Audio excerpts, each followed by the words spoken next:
Oke, halo semuanya. Selamat datang pada video dari Pira Academy. Dan pada kali ini aku akan menjelaskan tentang Introduction Consumer Analysis. Sebelumnya perkenalan dulu, nama aku Ahmad Rakabian dan aku ingin mengajak teman-teman untuk belajar bareng nih mengenai konsumen analisis. Oke, teman-teman, sebelum kita masuk lebih jauh ke perilaku konsumen, kita perlu tahu dulu nih, sebenarnya konsumen analisis itu apa sih sebenarnya? Jadi, kalau aku bisa jelaskan secara simpel, konsumen analisis itu adalah pelajaran untuk bagaimana kita mempelajari konsumen dalam berpikir, bagaimana mereka merasa, dan bagaimana akhirnya mereka bertindak terhadap sebuah produk atau brand.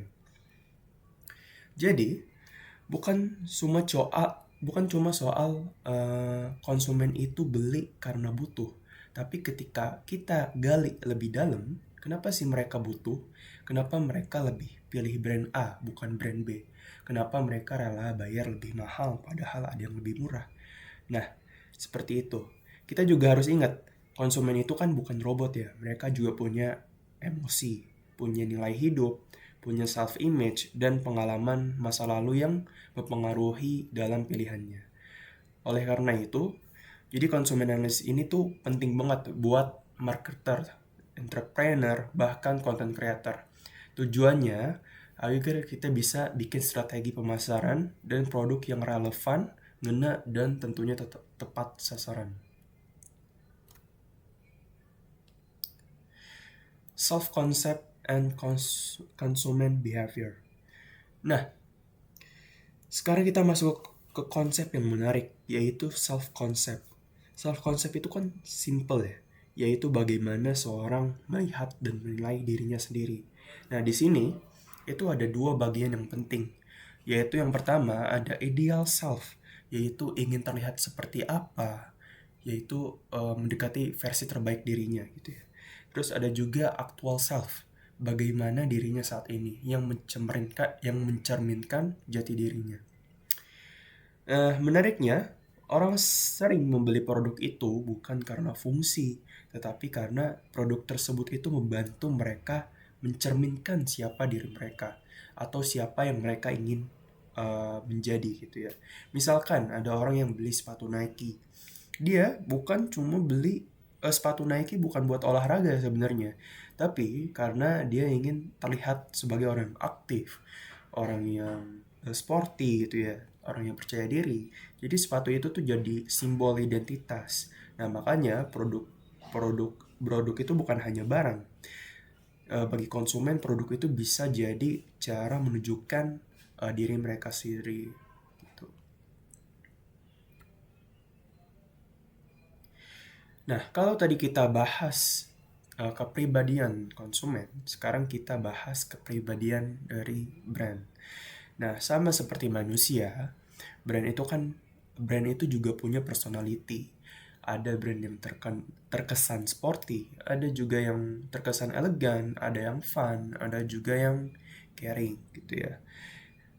Nah, ketika personality suatu brand cocok dengan personality konsumennya, disitulah muncul namanya brand resonance atau hubungan emosional yang kuat antara konsumen dan brand.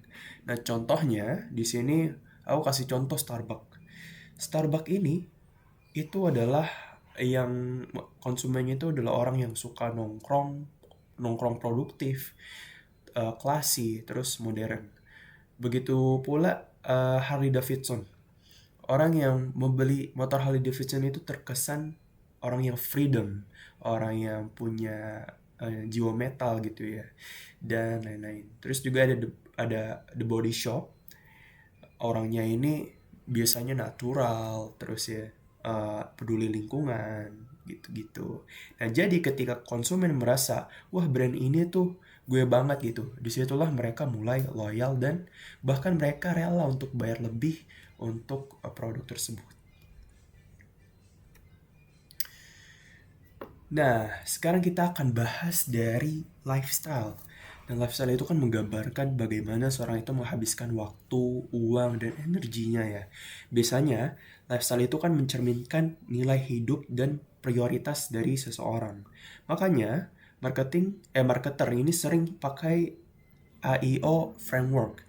Dan di AI framework ini ada tiga, yaitu ada activities, yaitu apa sih yang dilakukan, terus ada juga interest, apa yang disukai, juga ada opinions, bagaimana cara berpikirnya gitu ya.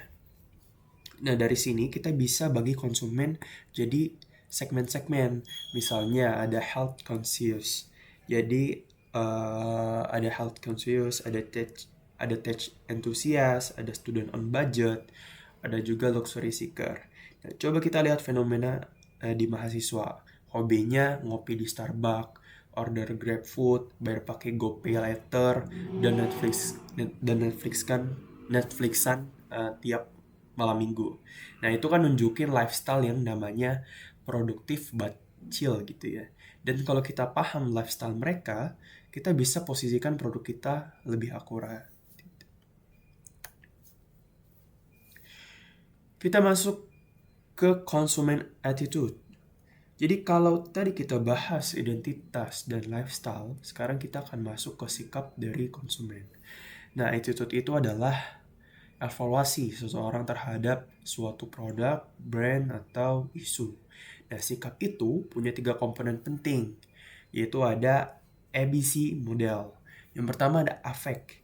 Nah, affect ini adalah perasaan suka atau tidak suka. Ada juga behavior. Behavior ini adalah kecenderungan bertindak untuk membeli atau tidak membeli. Terus ada juga cognition, yaitu cognition ini lebih ke keyakinan dan pengetahuan. Nah, aku kasih contoh ini soal iPhone nih. Nih, kalau iPhone ini afeknya, dia ini suka desain iPhone karena desainnya ini minimalis tapi modern gitu ya. Terus juga ada kalau dari sisi cognitionnya, dia tahu kalau iPhone ini kualitasnya bagus dan fiturnya itu oh, modern gitu ya. Terus kalau dari sisi behavior, dia akhirnya beli atau menabung untuk beli. Nah, dari sini kita tahu sikap itu bisa dibentuk, dipengaruhi, bahkan bisa diubah.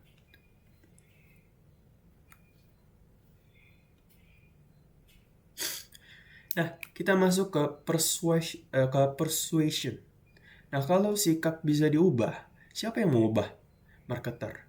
Nah, kalau campaign berhasil, konsumen ini bisa berubah dari nggak tertarik jadi tertarik, dari nggak mau beli jadi mau beli, bahkan dari nggak butuh jadi ngerasa butuh. Nah, kalau ini di sini juga menjelaskan 6 teknik persuasi yang sering dipakai marketer, yaitu ada authority, ada scarcity, ada liking, terus ada konsensus, dan ada reciprocity, ada juga konsistensi. Nah, kita bisa mulai dari authority dulu. Nah, authority ini jadi manusia ini kan cenderung percaya pada orang yang dianggap lebih ahli atau credible. Ketika seorang dokter pakai jas putih muncul di iklan dan bilang obat ini tuh efektif meredakan batuk, padahal dia kan belum tentu dokter sungguhan. Tapi otak kita itu cenderung percaya karena itu adalah simbol otoritas gitu ya.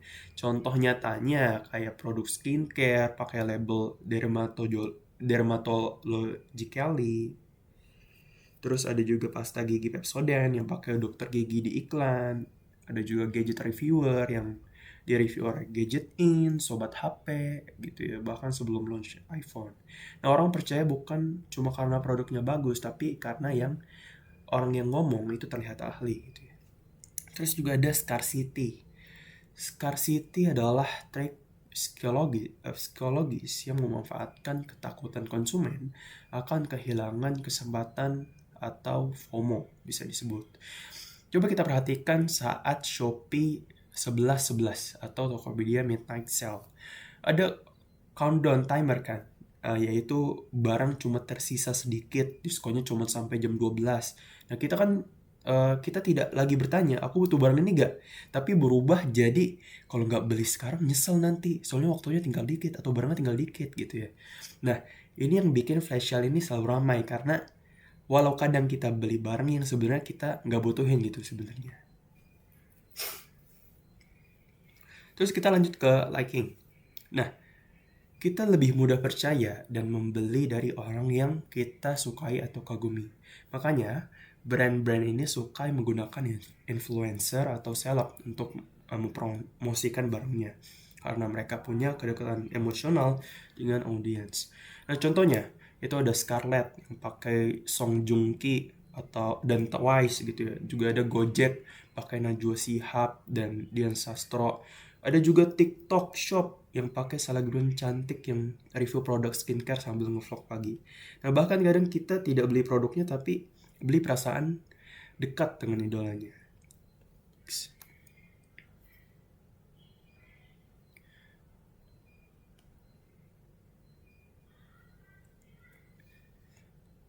Sorry. Kita lanjut lagi ke konsensus. Jadi jadi konsumen itu percaya pada masa. Kalau ribuan orang beli, pasti ada alasannya. Pernah lihat tulisan seperti ini kan, kayak bestseller, kayak 90.000 sold out gitu ya. Kayak most popular atau trending nomor 1. Nah, itu semua itu kan adalah teknik konsensus atau social proof. Jadi contoh yang kita sering lihat di Tokopedia atau Shopee seperti 20.000 terjual bulan ini, atau Traveloka, hotel ini dipesan oleh 15 orang hari ini, atau TikTok Shop, review jujur dari pembeli asli bukan seleb. Yang menarik bukan angkanya tapi emosinya, karena kita merasa tidak ingin jadi satu-satunya yang ketinggalan gitu ya. Terus kita lanjut ke reciprocity. Nah, reciprocity ini adalah teknik lu dapat duluan, nanti kamu pasti bakal balik. Nah, jadi brand ini ngasih free sample, free trial, atau voucher 20.000, dan kita bisa merasa, wah kok baik banget gitu ya. Nah, saat kita merasa dikasih kebaikan, muncul dorongan psikologis untuk balas kebaikan itu. Yaitu apa? Yaitu beli. Contohnya, Tokopedia cashback 25%. Akhirnya kita belanja lebih dari 100.000. Atau enggak Starbucks yang ngasih minuman gratis ulang tahun. Kita jadinya rutin top up Starbucks card. Atau enggak Netflix yang free trial 30 hari, habis itu lanjutin langganan. Nah, ini sebenarnya bukan sedekah teman-teman, tapi ini adalah strategi marketing cerdas. Jadi kita lanjut lagi ke konsistensi. Nah, manusia itu suka merasa konsisten dengan pilihannya. Contohnya saat kita daftar membership Starbucks atau Indomaret Pointku. Nah, awal-awalnya cuma karena promo, tapi lama-kelamaan ya udah pakai membership sekalian, kan udah punya gitu ya. Dari yang awalnya casual buyer jadi loyal user, jadi brand advocate gitu ya. Nah, contoh nyatanya ada Starbucks Reward, ada GoPay Coin, ada Shopee Member Platinum, ada kartu member XX1, dan Alfamart. Nah, teman-teman, dari keenam teknik itu, semua brand ini memakainya dengan sangat halus dan strategik. Kadang kita ngerasakan kalau sedang belanja secara sadar, padahal otak kita tuh sudah lebih dulu dipersuasi. Jadi pertanyaannya, dari 6 teknik tadi, teknik mana yang paling sering berhasil bikin kalian beli sesuatu tanpa rencana? Coba kalian jawab di kolom komentar ya. Kita lanjut.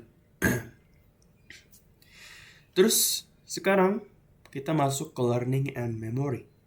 Konsumen itu belajar. Mereka itu belajar dari review, dari iklan, dari pengalaman pribadi, bahkan dari teman yang cerita. Nah, dari hasil belajar itu disimpan dalam memori dan mempengaruhi keputusan dalam membeli suatu barang. Nah, ada dua bentuk learning. Yang pertama ada classical condition. Misalnya, iklan Indomie yang dicampur dengan musik nostalgia. Sama dengan kita jadi ngerasain rasa hangat rumah gitu ya. Terus ada juga yang kedua ada operant condition. Misalnya contohnya itu iklan Tokopedia yang dia ngasih cashback. Nah, jadi itu ngebuat konsumen pengen balik lagi gitu ya. Kenapa merek seperti Indomie dan Tokopedia itu mudah diingat? Menurut kalian kenapa? Kenapa sih kalau Indomie dan Tokopedia itu gampang gitu diingatnya? Oke teman-teman, kita akan bahas kenapa sih orang bisa ingat suatu merek dan akhirnya memilih merek itu berulang kali. Nah, sebelumnya aku mau tanya lagi. Kenapa kalau kita lapar pas malam, yang langsung muncul di kepala kita itu hampir selalu Indomie? Padahal banyak mie instan lain kayak Sarimi, mie sedap, super mie. Tapi kenapa Indomie yang paling kuat munculnya di kepala kita? Dan jawabannya ini ada 3 kunci. Itu ada repeat exposure, ada emotional meaning, dan ada experience based learning. Nah, mari kita bedah. Kita mulai dari repeat exposure. Nah, Indomie itu muncul di mana-mana, di warung minimarket, iklan TV, TikTok, billboard, bahkan sampai di meme. Nah, otak manusia itu kalau sering melihat sesuatu, maka informasi itu otomatis disimpan dalam long-term memory. Nah, semakin sering kita melihat, semakin familiar, dan familiar membuat kita percaya dan memilih suatu produk, bahkan tanpa pikir panjang lagi. Nah, contoh nyatanya di warung mie, mau menunya bukan mie instan tapi Indomie goreng. Di TikTok munculnya konten tutorial kreasi Indomie. Di GrabFood bahkan ada kategori warung Indomie gitu ya. Terus kita lanjut ke emotional meaning. Nah, Indomie ini bukan cuma makanan, teman-teman. Dia ada emosi dan kenangan di baliknya. Bisa jadi kenangan saat kita makan kos malam-malam, saat kita begadang buat tugas, saat camping bareng teman-teman, nongkrong, atau bahkan momen lagi bareng keluarga, lagi pulang kampung gitu ya. Ketika produk dikaitkan dengan rasa nyaman, rasa hangat, rasa nostalgia, atau kebersamaan, maka memorinya ini akan lebih kuat dari sekedar ingatan rasa. Nah, itu jadi dari emotional meaning. Nah, terus kita lanjut ke experience based learning. Jadi, belajar konsumen itu nggak cuma dari iklan, tapi dari pengalaman pribadi. Nah, pas kita coba Indomie dan rasanya konsisten, cocok di kantong, selalu tersedia, dan nggak pernah gagal, dari pengalaman itu kan ngebuat otak kita menyimpan merek tersebut sebagai default choice. Makanya meskipun ada mie baru, kita tetap baliknya tuh ke Indomie itu. Namanya udah jadi habitual loyalty.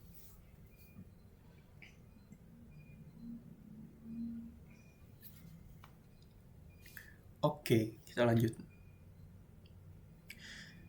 Kita lanjut ke motivation and consumer needs. Jadi, motivasi itu adalah alasan terdalam kenapa seseorang membeli sebuah produk. Ada dua jenis keputusan utama yang mempengaruhi manusia, yaitu ada utilitarian dan ada hedonic. Nah, kebutuhan utilitarian itu sifatnya rasional, fungsional, dan praktis. Kita beli sabun karena mau bersih, beli payung karena hujan, beli charger karena baterai habis. Jadi nggak ada unsur emosinya, semua itu jelas dan logis. Tapi manusia itu nggak selalu logis. Kita punya kebutuhan hedonik, yaitu kebutuhan yang dipengaruhi oleh emosi, kesenangan, pengalaman, bahkan gengsi. Misalkan gini, ketika kita beli body scrub yang harganya itu 90.000, apakah kita beli karena benar-benar butuh? Kan sebenarnya enggak juga. Sabun biasa pun sebenarnya bisa membersihkan. Tapi yang kita beli itu adalah rasa relaksinya. Ada lebih wangi gitu ya dari scrub itu. Kita jadi ngerasa lebih dimanja.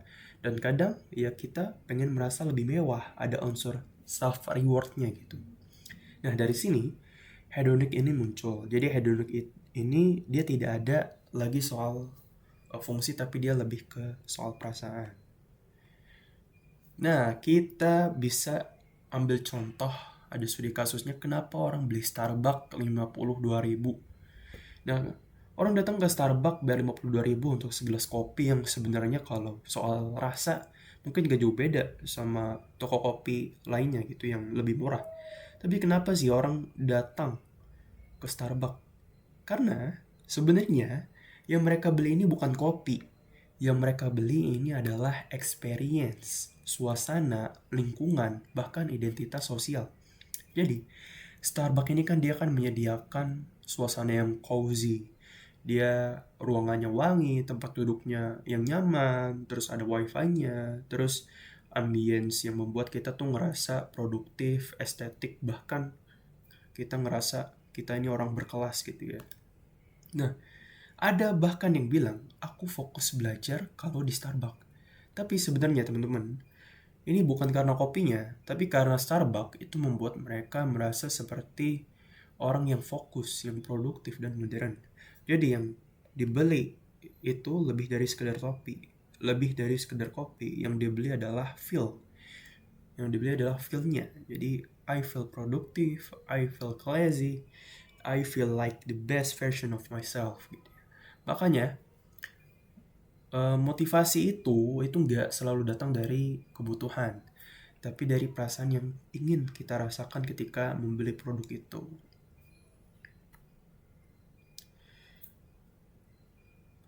Kita lanjut ke consumer decision making process. Keputusan beli itu nggak terjadi begitu aja teman-teman. Keputusan membeli itu ada prosesnya, dan di sini itu aku taruh ada 4 tahapan utama dalam membeli. Yang pertama ada problem recognition, yaitu dia sadar ada kebutuhan. Terus kayak contohnya nih, aku butuh laptop baru gitu ya. Dia misalkan dia anak kuliah yang sudah membutuhkan laptop dan laptop lamanya sudah lemot, sudah tidak layak untuk digunakan. Jadi munculnya sadar akan kebutuhannya itu laptop baru. Nah, dari tahap pertama itu adalah problem recognition. Lanjut ke tahap kedua, information search. Jadi dia cari-cari dulu nih, dia lihat review laptop yang sesuai dengan spek yang dibutuhin. Dia tanya temennya, dia juga scroll Tokopedia gitu. Terus kalau dia sudah lihat review, dia cari evaluation of alternatifnya. Dia bandingkan harga dengan laptop-laptop lainnya dari segi harga, fitur, promo, bahkan merek gitu ya. Terus habis itu ke tahap selanjutnya product choice. Jadi dia memilih laptop berdasarkan feeling, habit, or logic gitu ya.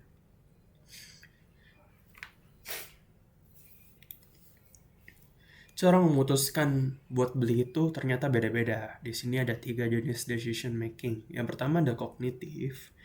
Ini adalah tipe keputusan yang pakai logika dan pertimbangan. Biasanya, orang mikir dulu, bandingin, cek review, lihat harga, contoh beli laptop atau HP, atau kendaraan yang kita gak asal beli, pasti riset dulu gitu ya. Yang kedua ada habitual. Ini adalah keputusan otomatis tanpa mikir, karena sudah menjadi kebiasaan. Misalnya, tiap malam-malam lapar kita langsung beli Indomie. Tiap beli air minum langsung ambil Aqua tanpa mikir merek lain. Itu bukan karena kita yang milih, tapi karena otak kita ini sudah hafal gitu ya. Terus yang terakhir ada afektif. Ini adalah keputusan yang didorong emosi. Biasanya kita beli karena ingin merasa senang, tenang, atau terhibur. Misalnya kita beli coklat pas lagi sedih, kita beli es krim pas lagi stres, atau beli lilin aromaterapi bukan karena butuh, tapi karena pengen suasana yang nyaman. Dan jadi tidak semua keputusan beli itu rasional, teman-teman. Kadang logika, kadang kebiasaan, kadang hati itu yang mutusin dalam pembelian. Kita lanjut lagi ke minicast. Kita akan masuk ke minicast nih teman-teman. Nah, yuk kita akan bahas minicast. Jadi ada mahasiswa rutin beli Starbucks buat belajar. Apa motivasi terdalamnya? Bukan cuma kopi yang tadi ya, tapi ada supaya terlihat produktif, stylish, modern. Karena suasananya mendukung produktivitas, karena experience dan social identity. Awalnya mungkin afektif, belinya karena emosi, tapi lama-lama jadi habitual. Nah, jadi pertanyaan buat teman-teman yang bisa teman-teman jawab di kolom komentar. Apakah perilaku ini itu termasuk rasional emosional, atau kebiasaan? Dan apakah brand bisa mengubah perilaku konsumen dalam jangka yang panjang? Silakan aja teman-teman bisa sharing di kolom komentar. Dan itu sekaligus menjadi penutup pada pertemuan kita kali ini. That's all about introduction konsumen analysis. Terima kasih buat kalian semua yang sudah menonton video ini sampai habis. Semoga materi dari ilmu ini bisa bermanfaat dan tentunya menambah wawasan baru bagi kalian. Dan bye, see you next time di pertemuan selanjutnya.